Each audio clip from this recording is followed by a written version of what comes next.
ತಾಳಿಕೋಟೆ ಮತ್ತು ನಾಲ್ತ್ವಾಡ ನಗರದ ಜನರಿಗೆ ಅತ್ಯಂತ ಪ್ರಮುಖವಾಗಿರ್ತಕ್ಕಂಥ ಕುಡಿಯುವ ನೀರಿನ ಯೋಜನೆಯನ್ನು ಸಮಗ್ರ ವಿಚಾರವನ್ನು ನಿಮ್ಮ ಜೊತೆ ಹಂಚ್ಕೋಬೇಕು. ನಿಮ್ಮ ಮುಖಾಂತರ ಈ ಮೂರೂ ನಗರದ ಜನರಿಗೆ ತಿಳಿಪಡಿಸಬೇಕು ಅಂಥೇಳಿ ಇಲ್ಲಿ ನಾನು ಪತ್ರಿಕಾಗೋಷ್ಠಿಯನ್ನು ಕರೆದಿದ್ದೇನೆ. ನಾನು ಅಭಿವೃದ್ಧಿ ವಿಷಯದಲ್ಲಿ ಯಾವತ್ತೂ ರಾಜಕಾರಣ ಮಾಡಲಿಲ್ಲ. ಹಿಂದೆ ಅಪ್ಪಾಜಿಯವರು ಶಾಸಕರಾಗಿ 20 ವರ್ಷಗಳ ಕಾಲ ಇದ್ದರು. ಅವರು ಯಾರೋ ಅಲ್ಲಿ ಅಪ್ಪಾಜಿಯವರು 20 ವರ್ಷ ಶಾಸಕರಾಗಿದ್ದರು. ನಾನು ಯಾವತ್ತೂ ಕೂಡ ಅವರು ಅಧಿಕಾರವನ್ನು ಬಿಟ್ಟು ಹೋದ ಸಂದರ್ಭದಲ್ಲಿ ಏನೇನು ಬಾಕಿ ಕೆಲಸಗಳಿದ್ವು, ಯಾರ್ಯಾರು ಟೆಂಡರ್ ಆಗಿದ್ದು ಅವರೆಲ್ಲರಿಗೂ ಕೂಡ ಕರೆದು ನಿಮ್ದೇನು ಕೆಲಸ ಇದೆ ಮುಗಿಸ್ಕೊಂಡು ಹೋಗಿ ಅಂತ ಹೇಳಿದೆ.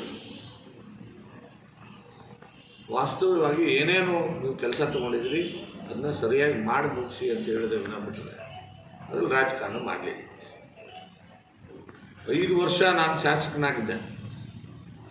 ಸುಮಾರು 4,000 ಕೋಟಿಗಿಂತಲೂ ಹೆಚ್ಚು ಅನುದಾನ ತಂದಿರತಕ್ಕಂಥದ್ದು ನಿಮಗೆಲ್ಲ ಗೊತ್ತಿದೆ. ಅದು ದಾಖಲಾತಿಗಳನ್ನು ಕೂಡ ಪುಸ್ತಕ ಸಮೇತ ನಾನು ಬಿಡುಗಡೆ ಮಾಡಿದ್ದೆ. ಇನ್ನೂ ಆ ಪುಸ್ತಕಗಳು ನನ್ನ ಹತ್ರ ಪ್ರಿಂಟ್ ಮಾಡಿ ಎಲೆಕ್ಷನಲ್ಲಿ ಮನೆ ಕೊಟ್ಟಿದ್ದೇನೆ. ಇನ್ನೂ ಕೂಡ ನನ್ನ ಹತ್ರ ಇದ್ದಾವೆ. ನಿಮ್ಗೆ ಬೇಕಾದರೆ ಇನ್ನೊಂದು ಪ್ರತಿಯನ್ನು ಕೂಡ ನಾನು ನಿಮ್ಮೆಲ್ಲರಿಗೂ ಮಾಧ್ಯಮದಲ್ಲಿ ಕೊಡ್ತೀನಿ. ಏನು ಪ್ರಮುಖವಾಗಿ ಕುಡಿಯುವ ನೀರಿನ ಯೋಜನೆ, ಇದು ರಾಜ್ಯ ಸರ್ಕಾರದ ನೇರವಾದಂಥ ಯೋಜನೆ ಅಲ್ಲ. ಇದು ಕೇಂದ್ರ ಸರ್ಕಾರ ಪುರಸ್ಕೃತ ಯೋಜನೆ. ಇದು 50% ಹಣ ಕೇಂದ್ರ ಸರ್ಕಾರದಿಂದ ಬರ್ತದೆ, 35% ಹಣ ರಾಜ್ಯ ಸರ್ಕಾರ ಕೊಡಬೇಕು, 15-10% ಹಣ ನಮ್ಮ ಪುರಸಭೆಯವರು ತುಂಬಬೇಕು,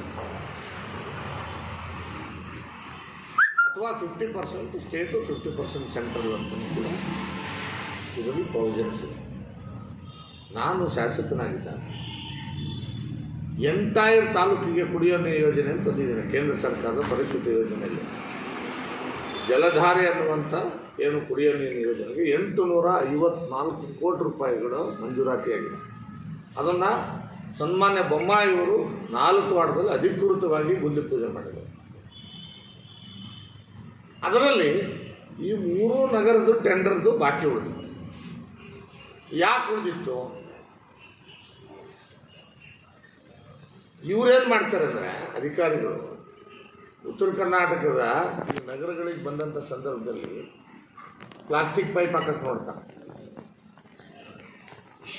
ಇವರು ಲೋ ಕ್ವಾಲಿಟಿ ಹಾಕ್ಬಿಟ್ಟು ಪ್ಲಾಸ್ಟಿಕ್ ಪೈಪ್ ಹಾಕಿ ಅದರೊಳಗೆ ಮಣ್ಣಾಗಿ ಮುಚ್ಚಿಬಿಟ್ಟು 3 ತಿಂಗಳಿಗೆ 6 ತಿಂಗಳಿಗೆ ಕಿತ್ಕೊಂಡು ಹೋಗ್ತವೆ. ಇಲ್ಲಾಂದರೆ 1 ವರ್ಷಕ್ಕೆ 2 ವರ್ಷಕ್ಕೆ ಕಿತ್ಕೊಂಡಾಗ ಅದರೊಳಗೆ ಚರಂಡಿ ನೀರೆಲ್ಲ ಮಿಕ್ಸ್ ಆಗ್ತವೆ ಪೈಪ್ನಾಗ.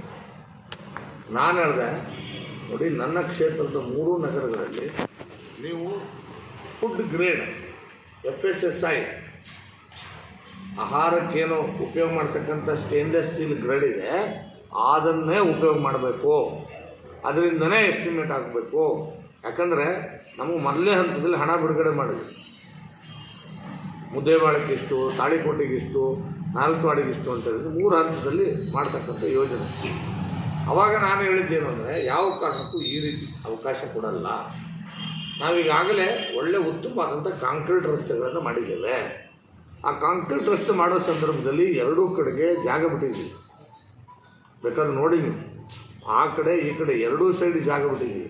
ಒಂದು ಅಲ್ಲಿ ಚರಂಡಿ ಆಗಬೇಕು, ಒಂದು ಕುಡಿಯೋ ನೀರಿನ ಪೈಪ್ಲೈನ್ ಬರಬೇಕು ಅಂತೇಳಿ. ಆ ಕುಡಿಯೋ ನೀರಿನ ಪೈಪ್ಲೈನು ಚರಂಡಿ ಮಾಡೋ ಸಂದರ್ಭದಲ್ಲಿ ಚರಂಡಿ ನೀರು ಯಾವುದೇ ಕಾರಣಕ್ಕೂ ಕುಡಿಯೋ ನೀರಿನ ಪೈಪ್ಲೈನಲ್ಲಿ ಮಿಕ್ಸ್ ಆಗಬಾರ್ದು ಅಂದರೆ ಸ್ಟ್ಯಾಂಡರ್ಡ್ ಕ್ವಾಲಿಟಿ ಸ್ಟೇನ್ಲೆಸ್ ಸ್ಟೀಲನ್ನು ಉಪಯೋಗ ಮಾಡಬೇಕು. ಮತ್ತು 2 ಕಡೆ ಹಾಕಬೇಕು ಲೈನು. ಗಮನದಲ್ಲಿಟ್ಕೊಳ್ಳಿ, 2 ಕಡೆ ಲೈನ್ ಬರಬೇಕು. ರಸ್ತೆ ಈ ಬದಿಗೂ ಒಂದು ಲೈನ್ ಹಾಕ್ಕೊಂಬರ್ಬೇಕು, ಈ ಬದಿಗೂ ಲೈನ್ ಹಾಕ್ಕೊಂಬರ್ಬೇಕು. ಸೆಂಟ್ರ್ನಲ್ಲಿ ರಸ್ತೆ ಹೊಡೆದ್ಬಿಟ್ಟು ಈ ಕಡೆ ಒಂದು ಕನೆಕ್ಷನ್ ಕೊಡ್ಕೊತ ಹೋದರೆ ಒಂದು ರಸ್ತೆ ಹಾಳಾಗ್ತದೆ. 2ನೇದು ಹೇಳ್ಬಿಡ್ತೀನಿ ನಿಮಗೆ, ಪ್ರತಿ ಸಾರಿ ಇವ್ರು ಹಾಕಿರ್ತಕ್ಕಂಥ ಪೈಪ್ ಹೊಡೆದೋಯ್ತು ಅಂದರೆ ಅಲ್ಲಿ ರಸ್ತೆನ ಕಿತ್ಕೊಂಡು ಕೂತ್ಕೋಬೇಕು. ನೀವು ಬೇಕಿದ್ರೆ ಉದಾಹರಣೆ ನೋಡ್ಕೊಂತ ಹೋಗಿ, ಯಾವುದೇ ನಮ್ಮ ಉತ್ತರ ಕರ್ನಾಟಕದ ಯಾವುದೇ ನಗರ ಪ್ರದೇಶದಲ್ಲಿ ಹೋಗ್ಬಿಟ್ರೆ ಎಲ್ಲಿ ಬೇಕಲ್ಲೇ ಆ ನೀರಿಗೋಸ್ಕರ ಪೈಪನ್ನು ರಸ್ತೆನ ಅಗೆಯುವಂಥ ಕೆಲಸ ನಡೀತಾ ಇದೆ. ಅದಾಗಬಾರ್ದು ಅಂಥೇಳಿ ನಾನು DPRನ ರಿಜೆಕ್ಟ್ ಮಾಡಿದ್ದೆ.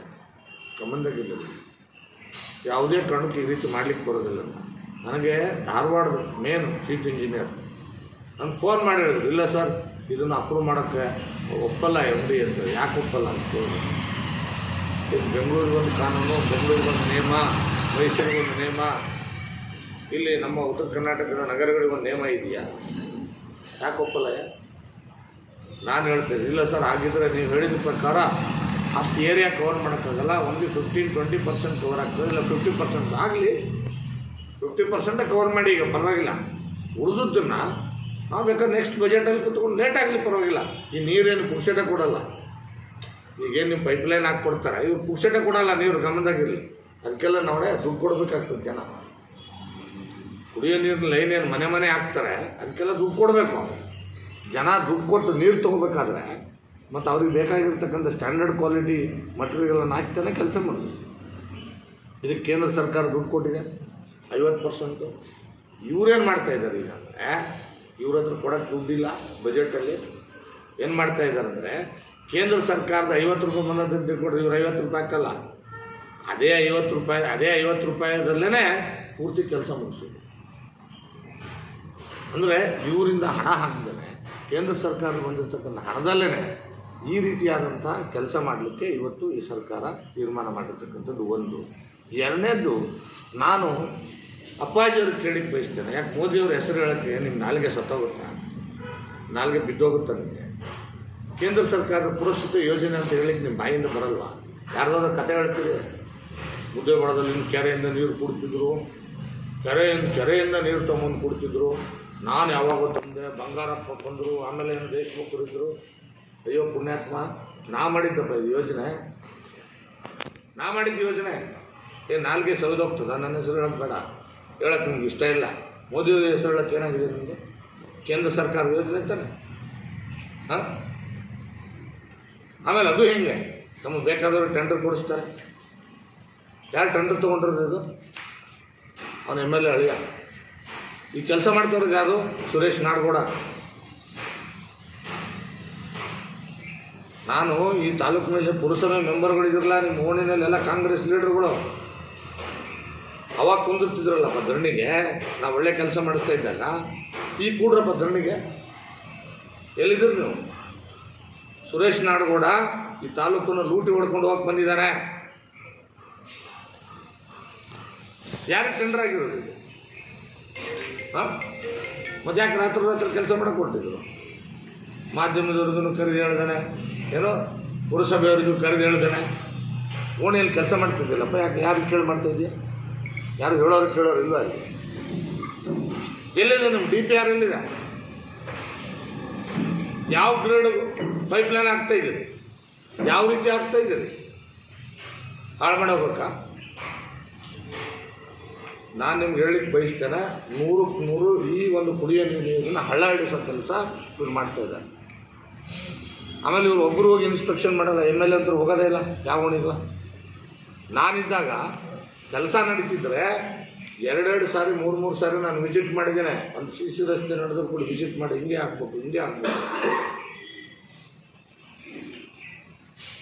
ಈಗ ನನಗೆ ಗೊತ್ತಿರೋ, ನನಗಿರೋ ಇನ್ಫಾರ್ಮೇಷನ್ ಹೇಳ್ತೇನೆ. ಇದನ್ನು ಸಂಪೂರ್ಣವಾಗಿ ಕಳಪೆ ಕಾಮಗಾರಿಯನ್ನು ಮಾಡಿ ಲೂಟಿ ಹೊಡಿತಕ್ಕಂಥ ಕೆಲಸ ಮಾಡ್ತಾಯಿದ್ದಾರೆ. ಇದು ನನ್ನ ಕನಸಿನ ಯೋಜನೆ. 854 ಕೋಟಿ ರೂಪಾಯಿ ಸ್ಯಾಂಕ್ಷನ್ ಮಾಡಿಸಿದ್ದು ಒಟ್ಟಾರೆ. ಇದು ಕೇಂದ್ರ ಸರ್ಕಾರದ ಯೋಜನೆ. ಏನು ನಿಮ್ಮ ರಾಜ್ಯ ಸರ್ಕಾರದ್ದು ನಿಮ್ಮ ಹಣೆ ಬರಕ್ಕೆ 1 ರೂಪಾಯಿ ಇಲ್ಲ ಅಂದರೆ ಹೋಗಲಿ. ಕೇಂದ್ರ ಸರ್ಕಾರ ಯೋಜನೆ ಅಂತ ಹೇಳಕ್ಕೆ ಬಿಡಲಿ. ಆಮೇಲೆ ಯಾವ ಇಶ್ಯೂ ಒಳಗೆ ಮಾಡಿದ ಅದನ್ನು ಹೇಳೋದು, ಹೇಳಿದ್ರೆ ಹೇಳ್ತಾರೆ ಏನಂತ. ನನ್ನ ಭಾಷಣ ಅವ್ರು ಪೂರ್ತಿ ಕೇಳ್ತಾ ಇದ್ದೆ. ಏನಂತಂದರೆ, ನಾನು ಹೇಳಕ್ಕೆ ಹೋದ್ರೆ ರಾಜಕೀಯ ಬಂದುಬಿಡ್ತದೆ. ಯಾಕೆ ರಾಜಕಾರಣ ಬರ್ತದಪ್ಪ? ಯಾಕೆ ಬರ್ತದೆ ರಾಜಕಾರಣ? ಸತ್ಯ ಹೇಳೋಕ್ಕಾಗಲ್ವ? ನಿಮ್ಮ ಯೋಗ್ಯತೆಗೆ ಒಂದು ಯೋಜನೆ ತಂದಿಲ್ಲ ಅವರು. ಕುಡಿಯೋ ನೀರಿನ ಯೋಜನೆ ಇರಲಿ, ರಸ್ತೆಗಳಿರಲಿ, ಕರೆಂಟ್ ಇರಲಿ, ಯಾವುದೂ ತಂದಿಲ್ಲ. ಒಂದೇ ಒಂದು ಯೋಜನೆ. ಇವತ್ತು ನಾನು ನಿಮ್ಗೆ ಹೇಳ್ತೇನೆ, ಇವತ್ತಿನವರೆಗೂ 1 ರೂಪಾಯಿ ಸರ್ಕಾರದಿಂದ ಬಿಡುಗಡೆ ಆಗಿದೆ. 1 ರೂಪಾಯಿ ಸರ್ಕಾರದಿಂದ ಬಿಡುಗಡೆ ಆಗಿದೆ. ಯಾವುದೋ ಒಂದು 25 ಕೋಟಿ ಅನುದಾನ ಕೊಡ್ತೀವಿ ಅಂತೇಳಿ ಒಂದು ಆದೇಶ ಕೊಟ್ಟವ್ರು ಅಷ್ಟೇ. ಬಿಟ್ಟರೆ ಅದು ರಸ್ತೆಗಳಿಗೆ ಬಿಟ್ಟರೆ ಇವರಿಗೆ 1 ರೂಪಾಯಿ ಅನುದಾನ ಇದೆ. ಹೋದಲ್ಲೆಲ್ಲ ಏನು ಹೇಳೋದು, ಮತಕ್ಷೇತ್ರದ ಅಭಿವೃದ್ಧಿಗೆ ಭರಪೂರಿ ಅನುದಾನ ಹೇಳೋ ಬೋರ್ಡ್ ಏನದು, ಮತಕ್ಷೇತ್ರದ ಅಭಿವೃದ್ಧಿಗೆ ಭರಪೂರ ಅನುದಾನ ಅಂತೆ, 100 ಕೋಟಿ ಕೊಡ್ತಾರಂತೆ ಇರುವಂತೆ. ಮತ್ತು 100 ಕೋಟಿ ನಿಮ್ಮ ಕ್ಷೇತ್ರಕ್ಕೆ ನಿಮ್ಮದೇ ಶಾಸಕರು ಯಾಕಪ್ಪ ರಾಜೀನಾಮೆ ಕೊಡ್ತಾರೆ? ಬಿ ಆರ್ ಪಾಟೀಲ್ ಆಳಂದ ರಾಜೀನಾಮೆ ಕೊಡ್ತಾ ಇಲ್ಲ. ಇದೇ ಜಿಲ್ಲಾ ಉಸ್ತುವಾರಿ ಸಚಿವರು ಅವ್ರ ಕ್ಷೇತ್ರದಾಗ ಮೊನ್ನೆ ಒಂದು ಕೆಲಸ ಮಾಡಿದೆ, ಕೆಲಸ ಬುದ್ಧಿ ಪೂಜೆ ಬಂದರೆ ಯಾವುದು CSR ಫಂಡಲ್ಲಿ. ಸುಳ್ಳ್ಯಾಕೆ ಕೇಳ್ತೀವಿ? ನಾನು ಹೇಳೋದು, ನೀವು ಸರ್ಕಾರಕ್ಕೆ ಜನರನ್ನ ಸುಳ್ಳೋಳಿ ಯಾಮಾರಿಸಿ ನಾಟಕ ಮಾಡಿ ಡ್ರಾಮಾ ಮಾಡ್ತಕ್ಕಂಥ ಕಾಲ ಹೋಯ್ತೀಗ. ನಾನು ನೋಡ್ತಾ ಇದ್ದೆ ಪತ್ರಿಕೆಯನ್ನು, ಎಲ್ಲ ಪತ್ರಿಕೆಗಳನ್ನು ನೋಡಿದ್ದೀನಿ ನಾನು. ನಿಮಗೆ ಎಲ್ಲ ಪತ್ರಿಕೆ ನನ್ನ ಹತ್ರ ಇದೆ. ಇಲ್ಲಿ ಏನಪ್ಪ ಅಂದರೆ, ಕುಡಿಯೋ ನೀರಿನ ಯೋಜನೆಗೆ ಕೇಂದ್ರ ಸರ್ಕಾರದ ಪರೀಕ್ಷಿತ ಯೋಜನೆ, ಇದರಲ್ಲಿ ರಾಜ್ಯ ಮತ್ತು ಕೇಂದ್ರ ಪಾಲುದಾರಿಕೆಯಲ್ಲಿ ಕೆಲಸ ನಡೀತಿದೆ ಅಂತ ಒಂದು ಮಾತು ಹೇಳೋಕ್ಕಾಗಲ್ವ? MLA ಅದನ್ನು ಅಧಿಕಾರಿಗಳು ಕತೆ ಕಾಯ್ತಾ ಇದ್ದಾರೆ. ನೀವು ಬಿಡುಗಡೆ ಮಾಡೋಕ್ಕೆ ಬರಲ್ವಾ? ಪತ್ರಿಕೆಯವ್ರು ಕೊಡ್ಬೇಕು ತಾನೆ, ನಿಮ್ಗೆಲ್ರಿಗೂ ಮಾಧ್ಯಮರು ಕೊಡ್ಬೇಕು ತಾನೆ. ಯಾವ ಯೋಜನೆಯಲ್ಲಿ ಇದನ್ನು ಮಾಡ್ತಾಯಿದ್ದೀವಿ, ಎಷ್ಟೇ ಇಶ್ಯೂ ಸ್ಯಾಂಕ್ಷನ್ ಆಗಿದೆ, ಡೀಟೇಲ್ಸ್ ಕೊಡಬೇಕಲ್ವ? ಅದನ್ನೂ ಕೊಡ್ದೇನೆ ಸುಳ್ಳು ಹೇಳ್ತಕ್ಕಂಥ ಕೆಲಸ ಮಾಡ್ತಾಯಿದ್ದಾರೆ. ಇವತ್ತು ಎಲ್ಲಿ ಹುಡ್ಕೋದಲ್ಲಿ ಕೆಲಸ ಪ್ರಾರಂಭ ಮಾಡಿದ್ದಾರೆ. ನಾನು ಸ್ಪಷ್ಟವಾಗಿ ಹೇಳ್ತೀನಿ, ನೀವೆಲ್ಲ ಪುರುಷನ ಮೆಂಬರ್ಗಳನ್ನ ಕೆಲವು ಜನ ಕೂತಿದ್ದಾರೆ, ದಯಮಾಡಿ ಬಂದ್ ಮಾಡಿ. ಯಾಕೆಂದರೆ ಕೆಲಸ ಮಾಡೋದಕ್ಕೆ ನಮ್ಮ ಸರ್ಕಾರ ಇದೆ, ಆದರೆ ರಸ್ತೆ ಹೊಡೆಯೋದಕ್ಕೆ ಸರ್ಕಾರ ಇದೆ. ಎರಡೂ ಕಡೆ ಮಾಡಬೇಕು. ಚರಂಡಿ ಮಾಡ್ಕೊಂಡು ಮಾಡಬೇಕು, ಚರಂಡಿ ಮಾಡಿಕೊಂಡು ಅವ್ರಿಗೆ ಪೈಪ್ಲೈನ್ ಮಾಡಬೇಕು. ಮತ್ತು ಪೈಪು ರಸ್ತೆ ಮೇಲ್ಭಾಗದಲ್ಲಿರ್ಬೇಕು. ಎರಡೂ ಕಡೆ ನಿಮ್ಗೆ ಅವಕಾಶ ಇದೆ. ಗೋಡೆಗೆ ಹಚ್ಕೊಂಡು ಹೋಗಲಿಕ್ಕೆ ಚರಂಡಿ ಮೇಲ್ಭಾಗದಲ್ಲಿ ಪೈಪ್ ತೊಗೊಂಡು ಹೋದರೆ ಅದು stainless steel, FSSAI grade, food ಗ್ರೇಡನ್ನು ಸ್ಟೀಲನ್ನು ಹಾಕಬೇಕು. ಹಾಕಿ ಅದಕ್ಕೆ ನೀವು ಎಲ್ಲೆಲ್ಲಿ ಏನಾದರೂ ನಾಳೆ ರಿಪೇರಿ ಮಾಡೋ ಸಂದರ್ಭ ಬಂತು ಅಂದರೆ ಇಮಿಡಿಯೇಟಾಗಿ ಅದನ್ನು ರಿಪೇರಿ ಮಾಡಲಿಕ್ಕೆ ಅವಕಾಶ ಇರ್ತದೆ. ಮಾಡಲಿಕ್ಕೆ ಯಾರಿಲ್ಲ. ಈಗಾಗೋ ಬಂದ್ಬಿಟ್ಟು ರಸ್ತೆಗಳು ಒಂದು ಸೆಂಟರ್ನಾಗ ಹಾಕ್ಕೊಂಡು ರಸ್ತೆ ಹೊಡೆದು ಆ ಕಡೆ ಈ ಕಡೆ ಕನೆಕ್ಷನ್ ಕೊಟ್ಟಿದ್ರೆ ರಸ್ತೆ ಕಲಸಾಗಿ ಹೋಗ್ತದೆ. ಉತ್ತಮವಾದ ರಸ್ತೆಗಳು ನಿರ್ಮಾಣ ಮಾಡಿದ್ರೆ ಸೈಡ್ಗೆ ಎರಡೂ ಬದಿ ಜಾಗ ಇದೆ, ಎರಡೂ ಬದಿಗೆ ಪೈಪ್ಲೈನ್ ಹಾಕ್ಕೊಂಡು ಹೋಗಲಿ. ಮೇನ್ ಪೈಪ್ಲೈನ್ ಹಾಕ್ಕೋಬೇಕಾ? ನಾನು ನಿಮ್ಗೆ ಹೇಳ್ತೀನಿ, ನಿಮ್ಮ ಕಿತ್ತೂರು ಚೆನ್ನಮ್ಮ ಸರ್ಕಲಿಂದ ಎರಡೂ ಬದಿ ಮೇನ್ ರೋಡಿಗೆ ಆ ಕಡೆ ಒಂದು ಈ ಕಡೆ ಹಾಕ್ಕೊಂಡು ಹೋಗಿ. ಆಮೇಲೆ ನೆಕ್ಸ್ಟ್ ಕ್ರಾಸ್ ರೋಡ್ ಬಂದಾವ, ಕ್ರಾಸ್ ರೋಡಿಗೆ ಕನೆಕ್ಷನ್ ಕೊಡಿ. ಅವಕಾಶ ಇದೆ, ಅವ್ರು ಕೊಡ್ತಾ ಇಲ್ಲ. ಯಾಕಂದ್ರೆ ಇವನು ಸಿಂಗಲ್ ಲೈನ್ ಹಾಕೊಳ್ಳೋದು. ಯಾರು ರಸ್ತೆ ಹಾಳಾಗೋದ್ರೆ ಅವನಿಗೇನಾಗಬೇಕಿಲ್ಲ. ಈಗ ಅವ್ನು ಬಂದಿದ್ದ 30 ಕೋಟಿ ದುಡ್ಡು ಮಾಡ್ಕೊಂಡು ಓಡಬೇಕು. ಯಾರಪ್ಪ ಅವರು? ರೋಣದವರು, ನಿಮ್ಮ ಟಂಡರ್ ತಗೊಂಡಿರೋರು, ಯಾರು ಸಂಬಂಧಿಕರು ಅವರು ಹೇಳ್ತೀರಾ? ಅವ್ರ ಹೆಸರಲ್ಲಿ ಟೆಂಡರ್ ತೊಗೊಂಡು ಯಾರು ಕೆಲಸ ಮಾಡ್ತಾರೆ? ಇದೇ ಸುರೇಶ್ನವರು. ಅದಲ್ಲದೆ ನಾನು ನೀವು ಹೇಳ್ತಾ ಹೋದ್ರೆ ಭಾಳಷ್ಟು ಇದ್ದಾವೆ. ನನ್ನ ವಿಷಯದ ಡೈವರ್ಟ್ ಮಾಡಬಾರ್ದು ಅಂತೇಳಿ ಒಂದೇ ವಿಷಯ ಹೇಳ್ತೇನೆ. ಅದೇ ರೀತಿ 17 ಕೋಟಿ ರೂಪಾಯಿ ನಾಲ್ಕು ಸ್ಯಾಂಕ್ಷನ್ ಇದೆ. ಇಲ್ಲಿ ನಾವೇನು ಹೇಳಿದ್ವಿ, ಫಸ್ಟು ನೋಡಪ್ಪ ಮೊದಲೇ ಹಂತದಲ್ಲಿ ತಗೋಬೇಕಲ್ಲ. ನಿಮ್ಗೆ ದುಡ್ಡು ಕಡಿಮೆ ಇದ್ದರೆ ಹುಡುಕೋ. ಮಾರುತಿ ನಗರ, ವಿದ್ಯಾನಗರ, ಗಣೇಶ್ ನಗರ, ಮಾಂತೇಶ್ ನಗರ, ಇಲ್ಲಿ ಪದಕಿ ಓಣಿ, ಇಲ್ಲೇನಿದೆ, ಇಲ್ಲಿ ನಮ್ಮ ರಸ್ತೆಗಳನ್ನು ವೈಡ್ ಸಿಗ್ತದೆ, ಅಲ್ಲಿ ನೀಟಾಗಿ ಬದಲು ಮಾಡ್ಕೊಳ್ಳಿ ಎರಡೂ ಕಡೆಗೆ. ಆಮೇಲೆ ಉಳಿದದ್ದು ಏನಂತಲೇ ಮಾಡೋಣ ಅಂತ ಹೇಳಿದ್ದೆ ನಾವು. ಇವತ್ತು ಅದೆಲ್ಲ ಬಿಟ್ಬಿಟ್ರೆ ಇಲ್ಲ, ಹೆಂಗೆ ಲೂಟಿ ಹೊಡಿಬೇಕು ದುಡ್ಡ. ಅದಕ್ಕೆ ಇವರು ಹಾಕ್ತಾ ಇರ್ತಕ್ಕಂಥ ಏನು ಕಾಮಗಾರಿ ಮಾಡೋದಕ್ಕೆ ಏನು ಬಳಸ್ತಾ ಇರ್ತಕ್ಕಂಥ ಏನು ಪೈಪ್ಸ್ ಇದೆ, ಅದು ಮನುಷ್ಯನಿಗೆ ಕುಡಿಯೋ ನೀರನ್ನು ಕುಡಿಯೋದಕ್ಕೆ ಯೋಗ್ಯವಾಗಿರ್ತಕ್ಕಂಥ ಪೈಪ್ಗಳನ್ನ, ಸ್ಟೇನ್ಲೆಸ್ ಸ್ಟೀಲ್ ಪೈಪ್ಗಳನ್ನ ಯೂಸ್ ಮಾಡಬೇಕು. ಇಲ್ಲೇನು ಮಾಡ್ತಾರೆ ಇವರು? ಯಾವುದೋ ಒಂದು ಸಬ್ಸ್ಟ್ಯಾಂಡರ್ಡ್ ಹಾಕ್ಬಿಟ್ಟು ನಿಮ್ಗೆ ಹೇಳ್ಬೋದು, ಇಲ್ರಿ ನಾವು ಫುಡ್ ಗ್ರೇಡ್ ಅಪ್ರೂವ್ಡ್ ಪೈಪ್ ಹಾಕ್ತೀವಿ ಅಂತೇಳಿ. ನನಗೆ ಗೊತ್ತಿದೆ, ನೀವು ಕೇಳಿ. ಸ್ಟೇನ್ಲೆಸ್ ಸ್ಟೀಲ್ ಅಂದರೆ FSSAI ಗ್ರೇಡ್ ಅಂದರೆ,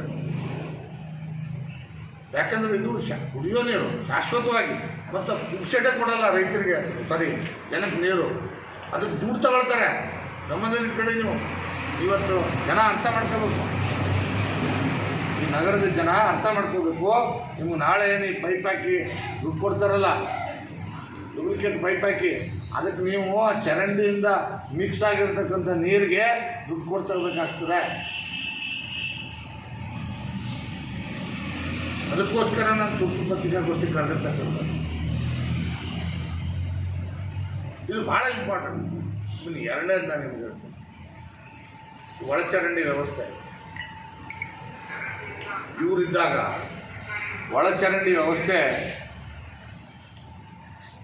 38 ಕೋಟಿ ರೂಪಾಯಿ ಯೋಜನೆಯನ್ನು ಜಾರಿಗೆ ತಂದಿದೆ. ನಾನು ಅದಕ್ಕಿಂತ ಮುಂಚಿತವಾಗಿ ಎಮ್ ಎಲ್ ಎ ಇದ್ದೆ ಅವಾಗ 38 ಕೋಟಿ ರೂಪಾಯಿ ಆ ಕೆಲಸ ಅವನಿಗೆ ಆಂಧ್ರದಲ್ಲಿ ಕೊಟ್ಟರು.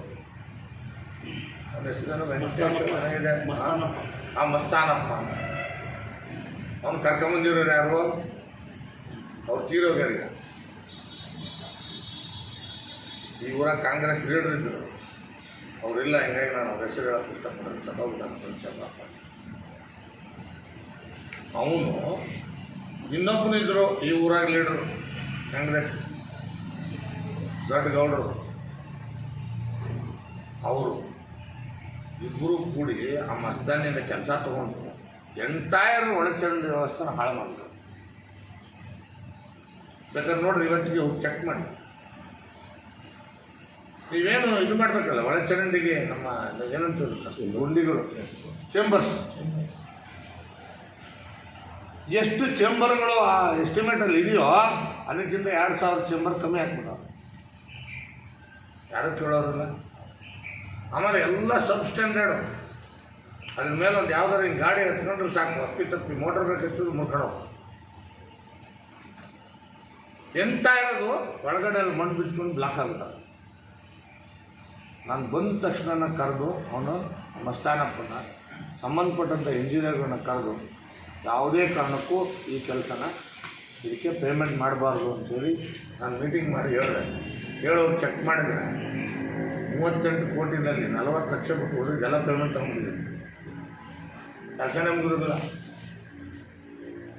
ನಾನು ಆ್ಯಕ್ಷನ್ ತೊಗೊಳಕ್ಕೆ ಬರದೆ ಸಮ್ಮಿಶ್ರ ಸರ್ಕಾರಕ್ಕೆ ತಗೋ. ಕೊನೆಗೆ ಈ 4 ಜನ ಇಂಜಿನಿಯರ್ಗಳು ಇದ್ರಲ್ಲ ಬಂದು ಕೈಕಾಲು ಹಿಡ್ಕೊಳ್ಳೋದು ಬಂದು, ಸರ್ ಅದನ್ನು ಸರಿ ಮಾಡ್ತೀವಿ ಸರಿ ಅಂತೇಳಿ ಮತ್ತೆ ರೀಎಸ್ಟಿಮೇಟ್ ಮಾಡಿ ಕಳಿಸ್ತೀವಿ. ಈ ರೀತಿ ಆಗಿದೆ.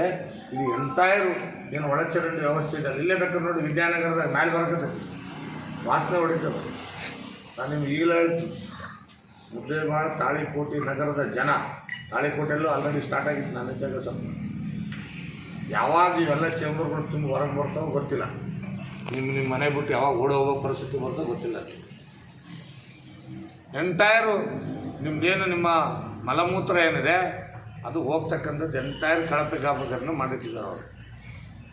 ನಾನು ಅದನ್ನು ಮತ್ತೆ ಬಂದು ಇದಕ್ಕೆ ಸಂಬಂಧಪಟ್ಟಂತೆ 60 ಕೋಟಿ ರೂಪಾಯಿ ಅನುದಾನ ಕೊಡಬೇಕು ಅಂತೇಳಿ ಸರ್ಕಾರಕ್ಕೆ ಬರೆದೆ, ಎಸ್ಟಿಮೇಟ್ ಮಾಡೆಲ್ಲ ಕಳಿಸಿದೆ, ಸ್ಟ್ಯಾಂಡರ್ಡ್ ಮಾಡಬೇಕು ಅಂತೇಳಿ. ಅವಾಗ 108 ಕ್ವಶನ್ಗಳು ಬಂದವು. ಯಾಕಂದರೆ ಈಗಾಗಲೇ ಫಸ್ಟ್ ಟೈಮ್ ಟೆಂಡರ್ ಆಗಿದೆ, 38 ಕೋಟಿ ಕೆಲಸ ಆಗಿಬಿಟ್ಟಿದೆ, ಅದು ಹೆಂಗೆ ಮತ್ತೆ ವಾಪಸ್ ನೀವು 68 ಕೋಟಿ ಕೇಳ್ತಾ ಇದ್ದೀರಾ ಅಂಥೇಳಿ ನಾವು ಅದಕ್ಕೆ ಇಷ್ಟು ಉತ್ತರ 3 ಸಾರಿ 4 ಸಾರಿ ಮೀಟಿಂಗ್ ನಡೆದಾಗ ಹೋಗಿ ಆ ಮೀಟಿಂಗಲ್ಲಿ ಬೋರ್ಡಲ್ಲಿ ಇದ್ದಂಥವ್ರೆಲ್ಲ ಕೈ ಮುಗಿದು ರಿಕ್ವೆಸ್ಟ್ ಮಾಡಿದ್ವಿ, ನೋಡಪ್ಪ ಪರಿಸ್ಥಿತಿ ಹಿಂಗಾಗಿದೆ ನಮ್ಮಲ್ಲಿ, ದಯಮಾಡಿ ಅರ್ಥ ಮಾಡ್ಕೊಳ್ಳಿ, ವಾಸ್ತವಿಕ ಸ್ಥಿತಿ ಹಿಂಗಿದೆ, ಎಂಟೈರು ನಮ್ಮ ಒಳಚರಂಡಿ ವ್ಯವಸ್ಥೆನ ಹಾಳು ಮಾಡಿಬಿಟ್ಟವ್ರೆ. ಬೇರೆ ಯಾವ್ದಾರು ಆಗಿದ್ದರೆ ರಸ್ತೆ ಗಿಸ್ತೆ ಆದರೆ ಇನ್ನೊಂದು ಸರಿ ಕೆಟ್ಟೋಗಿದೆ, ಇನ್ನೊಂದು ಸರಿ ಕಿತ್ತು ಮಾಡಿಬಿಡ್ಬೋದು. ಇದೇನಾದರೂ ಅನಾಹುತ ಆಗ್ಬಿಟ್ರೆ ಇಡೀ ನಗರದಲ್ಲಿ ಜನ ಮೂಗು ಮುಚ್ಕೊಂಡು ವಾಸನೆ ಕೊಡ್ಕೊಂಡು ಬದುಕಬೇಕಾದಂಥ ಸ್ಥಿತಿ ಬರ್ತದೆ. ಅದಕ್ಕೆ ಇದಕ್ಕೆ ಏನಾದರೂ ಮಾಡಿ ನಾನು ಕೈ ಮುಗಿತೀನಿ, ಇದಕ್ಕೆ ನೀವು ಅಪ್ರೂವ್ ಕೊಡಿ ಅಂತ ಕೇಳಿದೆ. ಅದಕ್ಕೆ 4 ವರ್ಷವೇ ಗಮನದಲ್ಲಿತ್ತು. 4 ವರ್ಷ ನನ್ನ ಚಪ್ಪಲಿ ಹರಿದೋಗ. ಇದೇ ಒಳಚರಂಡಿ ವ್ಯವಸ್ಥೆ MDಗೆ ಹೋಗಿ ಚೇರ್ಮನ್ಗೆ ಭೇಟಿಯಾಗಿ ರಿಕ್ವೆಸ್ಟ್ ಮಾಡಿ ಕೊನೆಗೆ ಅಪ್ರೂವ್ ಮಾಡಿಸಿದ್ವಿ. ಅದು ಹೆಚ್ಚುವರಿ ಹಣ ಬಂದಿದೆ. ದಾಖಲಾತಿ ಕೊಡೋಕ್ಕೆ ಏನೇನಾಗಿದೆ. ಅದಾದಮೇಲೆ ಇವತ್ತು ಅದು ಕೂಡ ಅದೇ ಪರಿಸ್ಥಿತಿ ಆಗುವಂಥ ಸಂದರ್ಭ ಇದೆ. ನಾನು ಇದರಲ್ಲಿ ರಾಜಕಾರಣಕ್ಕೋಸ್ಕರ ಮಾತಾಡ್ತಾ ಇದ್ದೀನಿ. ಯಾಕಂದ್ರೆ ನಾನು ಇದೇ ಊರಲ್ಲಿ ವಾಸವಾಗಿರೋದು, ನನ್ನ ಮನೆ ಇದೇ ಊರಲ್ಲೇ ಇರೋದು. ಈ ಮನುಷ್ಯನ ಮನೆ ಇಲ್ಲ. ಈಗ MLA ಇದ್ದಾರಂತ ಇದ್ದಾರೆ ಅಷ್ಟೇ. MLA ಹೋದ್ ಬರೆದ್ರೆ ಬೆಂಗಳೂರು ಸೆಟ್ಲ್ ಆಗ್ತಾರೆ. ನಾನು ಇಲ್ಲೇ ಸೆಟ್ಲ್ ಆಗಿರೋದು. ಮುದ್ದೇಬಾಳ ನಗರದ ಜನರಿಗೆ ಒಂದು ಕುಡಿಯೋ ನೀರು ಮತ್ತು ಒಳಚರಂಡಿ ವ್ಯವಸ್ಥೆ ಅಟ್ಲೀಸ್ಟ್ ಇಷ್ಟಾದರೂ ನಿಮ್ಮ ಸರ್ಕಾರ ಇದ್ದಾಗ ನಿಮ್ಮ ಹಣೆ ಬರೆದ ದುಡ್ಡು ತರೋಕ್ಕಾಗಿಲ್ಲ. ನಾವು ಅನುಮೋದನೆ ಕೊಡಿಸಿ ನಾವು ಅನುದಾನ ಕೊಡಿಸಿರ್ತಕ್ಕಂಥ ಯೋಜನೆಗಳು ನಮಗೇನು ನಮ್ಮ ಸರ್ಕಾರದಲ್ಲಿ ಟೆಂಡರ್ ಎಲ್ಲನೂ ರೀಟೆಂಡರ್ ಕರ್ಸ್ಯಾರ. ಯಾಕೆ ಹೇಳ್ರಿ? ನಮ್ಮ ಸರ್ಕಾರದಾಗಿದ್ದ ಯೋಜನೆಗಳೇನು ಇನ್ನೇನು ನಾವು ಅಗ್ರಿಮೆಂಟ್ ಮಾಡಿ ಕೊಟ್ಟಿರಲಿಲ್ಲ, ಸೈನ್ ಮಾಡಿ ಅಗ್ರಿಮೆಂಟ್ ಆಗಿರಲಿಲ್ಲ ಅಷ್ಟೇ. ಕಾಂಟ್ರಾಕ್ಟರ್ಗೆ ಅಗ್ರಿಮೆಂಟ್ ಮಾಡಿಕೊಡ್ತಾರಲ್ಲ ಲಾಸ್ಟ್ ಸಿಗ್ನೇಚರು. ಟೆಂಡರ್ ಆಗಿದ್ದು ಎಲ್ಲ ಆಗಿದ್ದು, ಫೈನಾನ್ಸ್ ಬಿಡ್ ಓಪನ್ ಆಗಿತ್ತು, ಟೆಕ್ನಿಕಲ್ ಬಿಡ್ ಓಪನ್ ಆಗಿದ್ದು ಎಲ್ಲ ಆಗಿತ್ತು. ಆದರೆ ಅದನ್ನೇನು ನಾವು ಅಗ್ರಿಮೆಂಟ್ ಸೈನ್ ಮಾಡ್ಕೊಂಡಿರಲಿಲ್ಲ.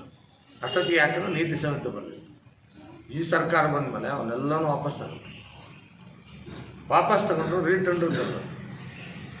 ರೀಟೆಂಡರ್ ಕರೆಸಿ ಅದು ಕರಿಬೇಕಾದ್ರೆ ಏನು ಮಾಡೋದು ಗೊತ್ತಲ್ಲ, 2 ವರ್ಷ 1.5 ವರ್ಷ ಲೇಟ್ ಮಾಡ್ಯಾರ. ಯಾಕಂದ್ರೆ ಗೊತ್ತಾಗ್ಬಿಡುತ್ತಲ್ಲ ಇದು ನಾವು ತಂದಿದ್ದು ಅಂತ, ಅವ್ರು ತಂದಿದ್ದು ಅಂತ ಹೇಳ್ಕೋಬೇಕಲ್ಲ, ಸುಳ್ಳು ಹೇಳ್ಕೋಬೇಕು.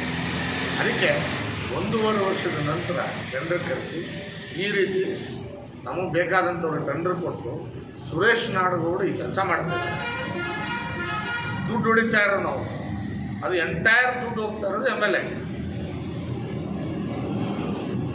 ಎಂಟೈರ್ 30 ಕೋಟಿ ಏನು ಕುಡಿಯೋ ನೀರಿನ ಯೋಜನೆಯಲ್ಲಿ ಏನು ದುಡ್ಡು ಹೊಡಿತಕ್ಕಂಥ ಕೆಲಸ ಮಾಡ್ತಿದ್ರೆ ಸುರೇಶ್ ನಾಡಗೌಡ ಮುಖಾಂತರ ಎಂಟೈರ್ ದುಡ್ಡು ಹೋಗ್ತಾ ಇರ್ತಕ್ಕಂಥದ್ದು ನಾಡಗೌಡ ನನ್ನ ನೇರ ಆರೋಪ ಇದೆ.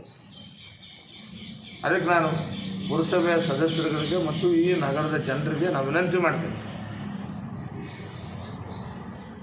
ನೀವು ಜಾಗೃತವಾಗಿರಿ. ನಿಮ್ಮ ಮನೆ ಮುಗಳ ಮುಂದೆ ನಿಮ್ಮ ಪೈಪ್ ಹಾಕೋ ಸಂದರ್ಭದಲ್ಲಿ ಆಗಲಿ ಇನ್ನೊಂದಾಗಲಿ ರಸ್ತೆ ಹೊಡೆಯೋದು ಕೊಡಬೇಡಿ, ಸೈಡ್ ಹಾಕ್ಕೊಳ್ಳಿ, ಕೆಲಸ ಮಾಡೋಕ್ಕೆ ಬೇಡ. ನಾವು ಎಂಟೈರ್ 2 ಕಡೆ ಸೈಡ್ ಹಾಕ್ಕೊತ ಹೋಗ್ಬೇಕು.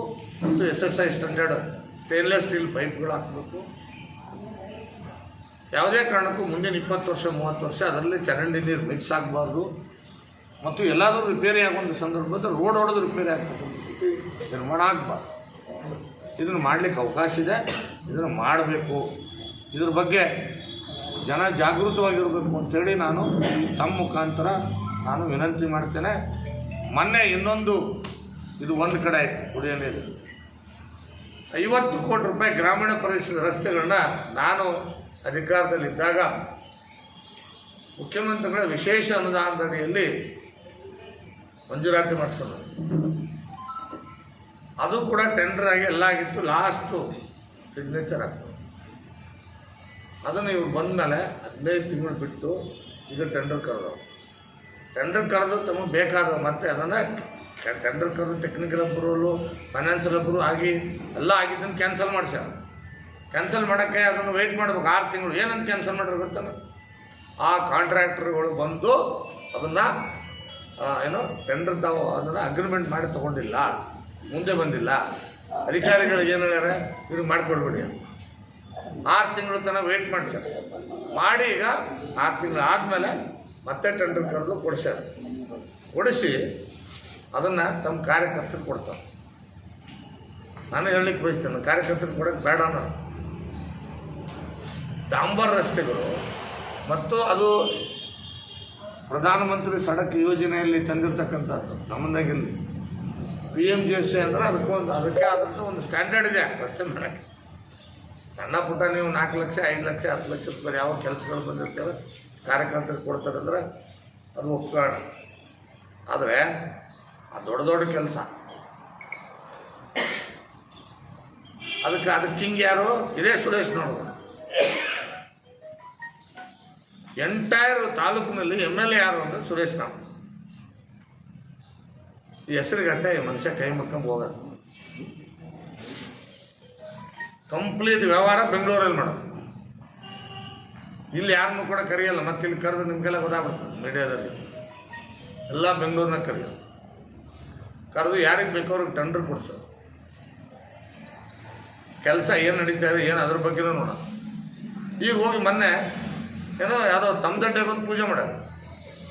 ತಮ್ಮದಡ್ಡಿಟ್ಟು ಅದೆಲ್ಲರೇ ನಾವೆಲ್ಲ ಮೊದಲೇ ಪೂಜೆ ಮಾಡಿವಿ. ಆಮೇಲೆ ಮೊನ್ನೆ 4 ತೋಟದ ಪೂಜೆ ಕೆಲಸ ಚಾಲು ಆಗ್ಯಾವ. ನಾವು ಮಾಡಿದಂಥ ಕೆಲಸ ಅಲ್ಲ. ಅರೆ ಹೇಳಪ್ಪ, ಏನು ಬಾಯಿ ಬಿಟ್ಟು ಏನು ಬಾಯಿ ಸೌದಾಗ್ತದ. ಹೌದಪ್ಪ, ಹಿಂದಿನ ಸರ್ಕಾರ ಇದ್ದಾಗ ಅನುದಾನ ಬಂದಿತ್ತು, ಹಿಂದಿನ MLA ಅವ್ರ ಕಾಲಕ್ಕೆ ಬಂದಿತ್ತು. ಕೆಲಸ ಅವ್ರು ಟೆಂಡರ್ ಆಗಿ ಅರ್ಧಕ್ಕೆ ಟೆಂಡರ್ ಆಗಿತ್ತು. ನಾವು ಬಂದ ಮೇಲೆ ಮಾಡಿಸಿ ಕೆಲಸ ಮಾಡಿಸ್ತಾ ಇದ್ದೀನಿ. ಮುಂದೆ ನಮ್ಮ ಸರ್ಕಾರ ಬಂದಾಗ ನಾವು ಅನುದಾನ ತಂದು ಕೆಲಸ ಮಾಡ್ತೀವಿ ಅಂತ ಹೇಳೋದಕ್ಕೆ ಏನು ಗಂಟು ಹೋಗ್ತದೆ? ಅದನ್ನ ಹೇಳ್ತಾ ಇದ್ದೀವಿ. ಇಲ್ಲಿ ಆಂಧ್ರದವರು ಕೂಡ 850 ಕೋಟಿ ಬೂದಾಳ್ ಪಿ ಎನ್ ಹತ್ರ ಕುಡಿಯೋ ನೀರಿನ ಯೋಜನೆ 854 ಕೋಟಿ ರೂಪಾಯಿ ಯೋಜನೆ ಕೆಲಸ ಪ್ರಾರಂಭ ಆಗಿದೆ, ಮಾಡ್ತಾ ಇದ್ದಾರೆ ಕೆಲಸ. ಅಲ್ಲಿನೂ ಕೂಡ ಇವ್ರು ಹೇಳಿದವ್ರು ಉಸುಕ್ತಾರೆ. ಇವರು ಒಂದಿಷ್ಟು ಮಂದಿ ಇನ್ನೊಬ್ಬರು ಅವ್ರ ಸಂಬಂಧಿಕರು ಒಂದು ಇಬ್ಬರು ಅವ್ರು ಈ ಕೆಲಸ.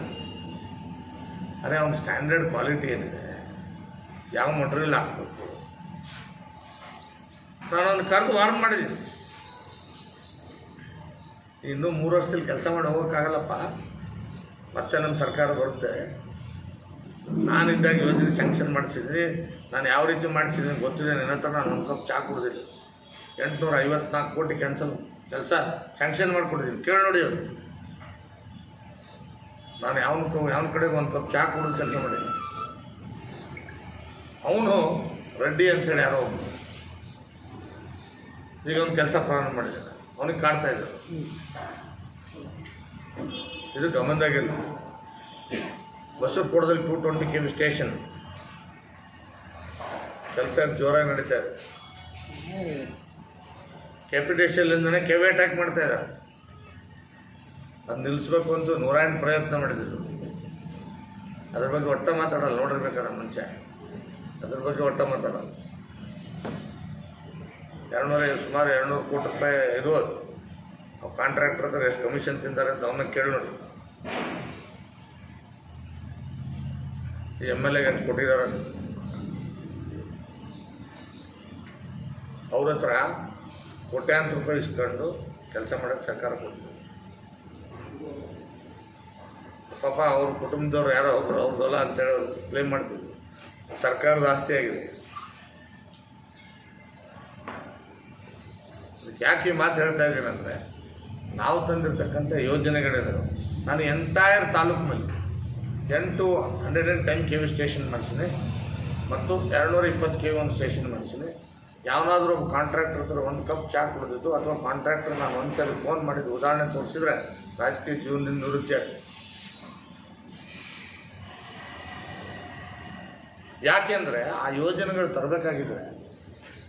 ಇಂಪಾರ್ಟೆಂಟ್ ನಮ್ಮ ತಾಲೂಕಿನ ಜನರು ಭವಿಷ್ಯ ಅಡಗಿದೆ. ಮುಂದಿನ ದಿನಮಾನಗಳಲ್ಲಿ 2 ಡ್ಯಾಮ್ ಇದೆ. ಇಲ್ಲಿ ಸಾವಿರಾರು ಜನಕ್ಕೆ 16,000 ಜನಕ್ಕೆ ಉದ್ಯೋಗ ಸೃಷ್ಟಿಯಾಗಬೇಕಾಗಿದೆ. ಕರೆಂಟು, ನೀರು, ರಸ್ತೆ ಭಾಳ ಇಂಪಾರ್ಟೆಂಟು. ಇದರಲ್ಲಿ ಯಾವ ಕಾರಣಕ್ಕೂ ಕ್ವಾಲಿಟಿ ಕಾಂಪ್ರಮೈಸ್ ಆಗಬಾರ್ದು ಅಂತ ಮಾಡಿಸಿದ್ವಿ. ಹಿಂದೆ ಇದೇ ಮುದ್ದೆಗಳದಲ್ಲಿ ಯಾರಿವಾಗ ಕಾಂಗ್ರೆಸ್ನ ಕೆಲವು ಪುರಸಭಾ ಸದಸ್ಯರು ಧರಣಿ ಕೂತ್ಕೋತೀವಿ. ಆ ಕ್ವಾಲಿಟಿ ಆಗ್ತದೆ, ಈ ಕ್ವಾಲಿಟಿ ಆಗ್ತದೆ. ಅಪ್ಪ ಈಗ ನಾನು ಮಾಡಿದ ಕೆಲಸ ಇತ್ತಲ್ಲಪ್ಪ, ಈಗ ನೀವು ಮಾಡ್ತಾ ಇದ್ದಲ್ಲಪ್ಪ ಪುಣ್ಯಾತ್ಮರೇ, ಹೋಗಿ ನೋಡ್ರಿ ಒಂಚೂರು. ನಾನು ರಸ್ತೆ ಮಾಡಿಸಿದ್ದೀನಿ ಬಜಾರ್ನಲ್ಲಿ, ನೋಡಲಿ ಅದೊಂದು 25-30 ವರ್ಷ ಕಿತ್ಲಿ ನೋಡೋಣ. ಅದು ಬಿಟ್ಬಿಡಿ ನೀವು. ನಮ್ಮ ಮನೆ ಮುಂದೆ ಇಲ್ಲೇ ನೋಡಿ, ಇಲ್ಲೇ ಇದೆ ಅಂಬೇಡ್ಕರ್ ಸರ್ಕಲಿಂದ ಈ ಒಂದು ಡವಳಿಗೆ ಹೋಗೋ ರಸ್ತೆ ಗ್ರಿಲ್ ಹಾಕ್ಸಿದ್ವಿ. ರಸ್ತೆಗಳು ನಾವು ಗ್ರಿಲ್ ಹಾಕಿದ್ವಿ. ಈಗಲೂ ನೋಡಿ ಚೆಕ್ ಮಾಡಿ ಅದು ಗ್ರಿಲ್. ಒಂಚೂರು ಪೇಂಟ್ ಕೂಡ ಎಲ್ಲಿ ಹೋಗಿಲ್ಲ. ಆಮೇಲೆ ಆ ಸ್ಟೀಲ್ ಕ್ವಾಲಿಟಿ ನೋಡಿ ಅದು ಯಾವ ರೀತಿ ಇದೆ ಅಂತೇಳಿ ಹಾಕಿದ್ದು. ಅದೇ ನಾನು MLA ಆಗಿ ಹಿಡಿದ ತಕ್ಷಣವೇ ಅಲ್ಲಿ ಮಟ್ಟ ರಸ್ತೆ ಆಗಿದೆಯಲ್ಲಪ್ಪ, ಅಲ್ಲಿಂದ ಗ್ರಿಲ್ ಹಾಕಿದಾರಲ್ಲ. ಬೇಕಾದ್ರೆ ಇದನ್ನು ಫೋಟೋ ತಗೊಳ್ಳಿ, ಮಾಧ್ಯಮದವರಿಗೆ ಲೈವ್ ಎಕ್ಸಾಂಪಲ್ಸ್ ತಗೊಳ್ಳಿ. ಇದನ್ನು ತಗೊಳ್ಳಿ, ಅಲ್ಲಿ ಗ್ರಿಲ್ ತಗೊಳ್ಳಿ. ಕಿತ್ತೋಗ್ಬಿಟ್ಟಿದೆ ಆಲ್ರೆಡಿ, 3 ತವಲು ಕಿತ್ತೋಗ್ಬಿಟ್ಟಿದೆ. ಯಾಕೆ ಹೇಳಿ? ಅವ್ನ ಕೆಲಸ ನಿಲ್ಸಿದ್ರು ಕಾಂಟ್ರಾಕ್ಟರ್ ಅಂತ. ಕೆಲಸ ಮಾಡೋನಿಗೆ ನೀನು ಏನು ಮಾಡ್ತೀವಿ ಗೊತ್ತಿಲ್ಲ, ಇಟ್ಕೊಡ್ಬೇಕು ಅಂತ. ಅವನೇನು ಮಾಡ್ತಾನೆ? ಅವ್ನು ಸ್ಪಷ್ಟವಾಗಿ ಹೇಳಿದ್ದಾನೆ, ಅಲ್ಲಿ ರಸ್ತೆ ಮಾಡಬೇಕು, ನನಗೆ ಬಸವಪುರ ರಸ್ತೆನ ಅವರೇ ಹಿಡಿದಿದ್ದು. ಸರ್ ನಾವೆಲ್ಲ ವಿಶೇಷ ಅನುದಾನ ತರಬೇಕಾದ್ರೆ ಎಷ್ಟು ಕಷ್ಟಪಟ್ಟಿದ್ದೀವಿ ಗೊತ್ತಿದೆ. ಹಿಂದಿನ MLA ಎಷ್ಟು ಕಷ್ಟಪಟ್ಟರೆ ಗೊತ್ತಿದೆ ಸರ್. ದಯಮಾಡಿ ನೀವು ಹೇಳಿದ್ದೆಲ್ಲ ಮಾಡೋಕ್ಕಾಗಲ್ಲ ಅಂತ ಹೇಳಿದ್ರು ಕೂಡ ಇದೇ ಸುರೇಶ್ನವ್ರು ಕೂಡ 6 ತಿಂಗಳು ಕೆಲಸಗಳು ಅವ್ರ ಹತ್ರ ಕೋಟ್ಯಾಂತರ ರೂಪಾಯಿ ಲಂಚ ಹೊಡೆದು ಅವ್ರೇನು ಮಾಡ್ತಾನೆ, ಕಾಂಟ್ರಾಕ್ಟರು ಹಾಳಾಗೋಗ್ಲಿ ಅಂತೇಳಿ ಲೋ ಕ್ವಾಲಿಟಿ ಕೆಲಸ ಮಾಡ್ತಾಯಿದ್ದಾರೆ. ನೀವು ನೋಡಿಬೇಕಿದ್ರೆ ಹೋಗಿ, ನಾನು ಸುಳ್ಳು ಹೇಳ್ತಾ ಇಲ್ಲ. ಇಲ್ಲಿದೊಂದು ಫೋಟೋ ತಗೊಳ್ಳಿ, ಇಲ್ಲಿಂದ ಬೇಕಾದ್ರೆ ಮಾಧ್ಯಮದವ್ರು ಟೆಸ್ಟ್ ಮಾಡ್ತೀರಿ, ಅಲ್ಲಿದೊಂದು ಗ್ರಿಲ್ ಹಾಕಿರೋ ಫೋಟೋ ತಗೊಂಡು ಟೆಸ್ಟ್ ಮಾಡ್ತೀವಿ. ಇದು ವಾಸ್ತವ. ಇಲ್ಲ ಒಂದು ರಸ್ತೆ ಮಾಡಿದ್ದಾರೆ, ಅದು ನಮ್ಮ 18 ಮೀಟರ್ ರಸ್ತೆ ಇದೆ. ನಿಮ್ಮ ಇದು ಮುದ್ದೇಬೇಳದಲ್ಲಿ ಯಾವುದೋ ಒಂದು ಹುಡುಕೋದಿಂದ ನಿಮ್ಮ ಕ್ಷೇತ್ರ ಬರ್ತೀನಿ, ಆ ಹುಡುಕೋದಿಂದ ಆಲಿಮಟ್ಟಿ ಬೈಪಾಸ್ಗೆ ನಾನು ನಿಮ್ಗೆ ದಾಖಲಾತಿ ಕೊಡ್ತೀನಿ. ಇಲ್ಲದೆ ಹೋದರೆ ಈ ನಗರನ ಹಾಳು ಮಾಡಿಬಿಡ್ತವ್ರೆ ಇವರು. ನಾನು ನಿಮಗೆ 11ರಲ್ಲಿ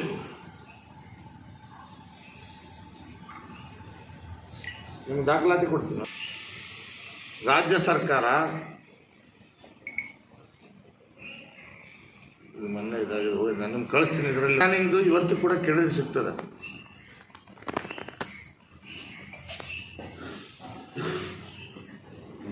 ನಾನು ನಿಮ್ಗೆ ಮುಗಿದ ತಕ್ಷಣ ಕಳಿಸ್ತೀನಿ. ಅದರಲ್ಲಿ ಮುದ್ದೇಬೇಳ ನಗರ ಹೇಗಿರಬೇಕು ಅಂತ ಮಾಡಿದ್ದಾರೆ. 18 ಮೀಟರ್ ಎಲ್ಲಿ ರಸ್ತೆ ಕೊಡಬೇಕು ಅಂತ ಮಾಡಿದ್ದಾರೆ.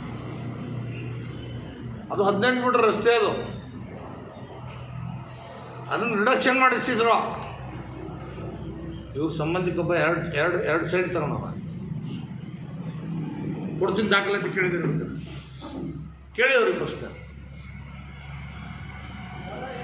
ತಗೊಂಡು ಆ ರಸ್ತೆನ ಈಗ 12 ಮೀಟರ್ ತಂದ.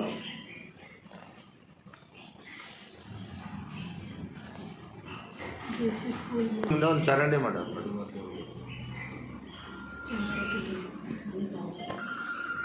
ನೀವು ಬೇಕಾದ್ರೆ ಕಳಿಸ್ತೀನಿ. ಇವರು ಸ್ಟ್ಯಾಂಡರ್ಡ್ ಆಫ್ ಕ್ವಾಲಿಟಿ ನೋಡಿ, ನಿಮ್ಮ ಕಣ್ಣು ಮುಚ್ಕೊಂಡು ಕೂತಿದ್ದೀರ. ಜನಕ್ಕೆ ಕೇಳಲಿಕ್ಕೆ ಬಯಸ್ತೀನಿ. 2,500 ಲೀಡ್ ಕೊಟ್ಟರಲ್ಲಪ್ಪ ಈ ಪುಣ್ಯಾತ್ಮಗೆ, ಯಾಕೆ ನಿದ್ದೆ ಮಾಡ್ತಿದ್ದೀರ?